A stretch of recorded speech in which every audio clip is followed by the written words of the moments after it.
మరి ఈ దేశంలో మహనీయుడు డాక్టర్ బాబాసాహెబ్ అంబేద్కర్ గారి తర్వాత కాన్షీరామ్ గారి తర్వాత ఈ దేశంలో బడుగు బలహీన వర్గాల గురించి ఎవరైనా ఆలోచించారంటే అది కేవలం విన్సెంట్ ఫెర్రర్ గారు అని చెప్పనేసి ఈ సందర్భంగా మనం అందరూ తెలుసుకోవాల్సిన అవసరం ఉన్నది. మరి మహనీయుడు విన్సెంట్ ఫెర్రర్ గారు దాదాపు 50 సంవత్సరాల క్రితం స్పెయిన్ దేశం నుంచి వచ్చి ఈ రాష్ట్రంలో ముఖ్యంగా రాయలసీమ జిల్లాలైన అనంతపురం సత్యసాయి జిల్లాలో మరి 55 సంవత్సరాల క్రితం కరువు కాటకాలకు నిలయమైన ఈ జిల్లాల్లో మరి జిల్లాలో బలహీన వర్గాలను హక్కులు చేసుకున్న మహనీయుడు విన్సెంట్ ఫెర్రర్ గారు. మరి ఏ విధంగా అయినా కూడా ఈ ప్రాంతంలో మరి అట్టడుగు వర్గాల వారిని హక్కును చేర్చుకుని మరి సంక్షేమ పరంగా అభివృద్ధి చేయాలనే లక్ష్యంతో నిర్దిష్ట ప్రణాళిక ఏర్పాటు చేసుకుని మరి శాశ్వత పరిష్కారంగా ఈ ప్రాంతంలో ఉన్న పేదరికాన్ని పారదోరాలనే ఉద్దేశంతో రూరల్ డెవలప్మెంట్ ట్రస్ట్ని స్థాపించడం జరిగిందని, ఆ ట్రస్ట్ ద్వారా మరి బడుగు బలహీన వర్గాలు అభివృద్ధి చెందే విధంగా అనేక కార్యక్రమాలు చేపట్టడం జరిగింది. మరి ఈ ప్రాంతంలో మరి అనేక విద్యాలయాలు స్థాపించి మరి నిరుపేదలైన విద్యార్థులకు కార్పొరేట్ స్థాయిలో విద్యను అందించిన సంస్థ ఏదైనా ఉందంటే అది ఆర్డిటి సంస్థ. మరి అనేక హాస్పిటల్ స్థాపించి మరి వైద్యానికి దూరంగా ఉన్న వారికి వైద్యం అందిస్తూ మరి బెంగళూరు వంటి కార్పొరేట్ హాస్పిటల్లో పేదలకు వైద్యం కోసం అనేక లక్షల రూపాయలు ఖర్చు చేసిన సంస్థ ఏదైనా ఉందంటే అది ఆర్డిటి సంస్థ. మరి అదేవిధంగా గ్రామీణ ప్రాంతాల్లో మరి నైపుణ్యం కలిగిన గ్రామీణ యువకులను మరి గుర్తించేటువంటి వారికి శిక్షణ ఇవ్వడం కోసం అనంతపురంలో ఒక అత్యాధునిక సౌకర్యాలు కలిగిన ఆర్డిటి స్టేడియంను ఏర్పాటు చేసి శిక్షణ ఇచ్చి ప్రపంచ వేదికల మీద మరి క్రీడా ప్రతిభలు కనపరిచే అవకాశం కల్పించిన సంస్థ ఏదంటే ఆర్డిటి సంస్థ. అదేవిధంగా వికలాంగులు ఎవరైతే ఉన్నారో అటువంటి వికలాంగులకు చేయూతనిచ్చి వాళ్ళ సమాజంలో మరి మెరుగైన జీవితాన్ని అందించాలని ఒక సదుద్దేశంతో మరి వికలాంగులకు కూడా అనేక రకాలుగా ప్రోత్సహించిన సంస్థ ఏదైనా ఉందంటే అది ఆర్డిటి సంస్థ.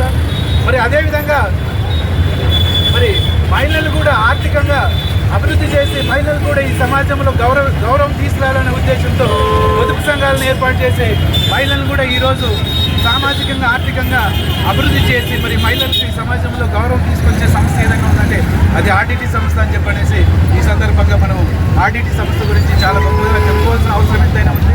మరి ఈ రకంగా ఈ సమాజంలోని అట్టడిక వర్గాల వారికి అనేక రకాలుగా సేవలు అందిస్తున్న ఆర్డిటి సంస్థ కేవలం కేంద్ర ప్రభుత్వం యొక్క నిర్లక్ష్య వైఖరితో ఈరోజు ఆర్డిటికి సంబంధించిన ఎఫ్సిఆర్ఏను రినీవల్ చేయకపోవడం వల్ల మరి ఆర్డిటి సంస్థకు రావాల్సిన నిధులు ఆగిపోయి ఈరోజు ఆర్డిటి సంస్థ నిర్వీర్యం అయిపోయే పరిస్థితులు ఏర్పడినాయి. మరి ఇటువంటి పరిస్థితులకు కారణమైన కేంద్ర ప్రభుత్వం వెంటనే దిగొచ్చి ఆర్డిటి సంస్థకు సంబంధించిన ఎఫ్సిఆర్ వెంటనే రినీవల్ చేయాలని చెప్పనేసి ఈరోజు బహుజన చైతన్య వేదిక ద్వారా ఈ పరిసర మండల కేంద్రం నుంచి డిమాండ్ చేయడం జరుగుతున్నది. మరి అంతేకాదు రాష్ట్ర ప్రభుత్వానికి సంబంధించి ఈ కూటమి ప్రభుత్వానికి ఒకటే విజ్ఞప్తి చేస్తున్నాం. ఈ రాష్ట్ర ముఖ్యమంత్రి అయిన గౌరవ చంద్రబాబు గారికి, మరి అదేవిధంగా డిప్యూటీ సీఎం పవన్ కళ్యాణ్ గారికి, మరి అదేవిధంగా విద్యాశాఖ మంత్రి అయిన లోకేష్ గారికి మేము ఒకటే విజ్ఞప్తి చేస్తున్నాం.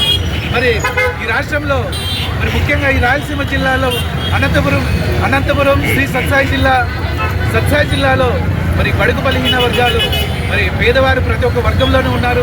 మరి ఎస్సీలో కానీ ఎస్టీలో కానీ బీసీలో కానీ మరి ముస్లిం మైనార్టీల్లో మరి అదేవిధంగా ఓసీల్లో కూడా వెనుకబడినారు ఉన్నారు. మరి అటువంటి వారి కోసం ఆర్డిటి సంస్థ అనేక రకాలుగా సేవలు అందిస్తున్నది. మరి ఈ జిల్లాలో ఆర్డిటి సంస్థ చేస్తున్న సేవలు గుర్తించి ఆర్డిటి సంస్థ నిర్వీర్యం కాకూడదంటే మరి రాష్ట్ర ప్రభుత్వం కూడా కేంద్ర ప్రభుత్వం చర్చించి ఎఫ్సిఆర్ఎన్ వెంటనే రినీవల్ చేయాలని చెప్పనేసి బహుజన చైతన్య వేదిక డిమాండ్ చేస్తున్నాం. అట్లా చేయలేని పక్షంలో భవిష్యత్తులో ఇప్పటికే అనేక ప్రాంతాల్లో మరి ఆర్డిటి సంస్థకు మద్దతు తెలియజేస్తూ ధర్నాలు చేస్తున్నారు.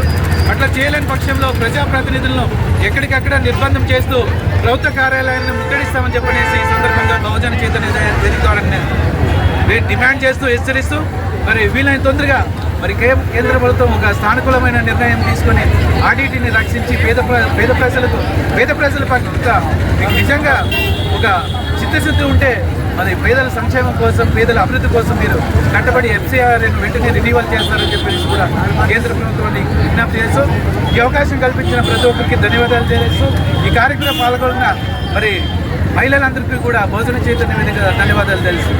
జై భీమ్! RDT FCR వెంటనే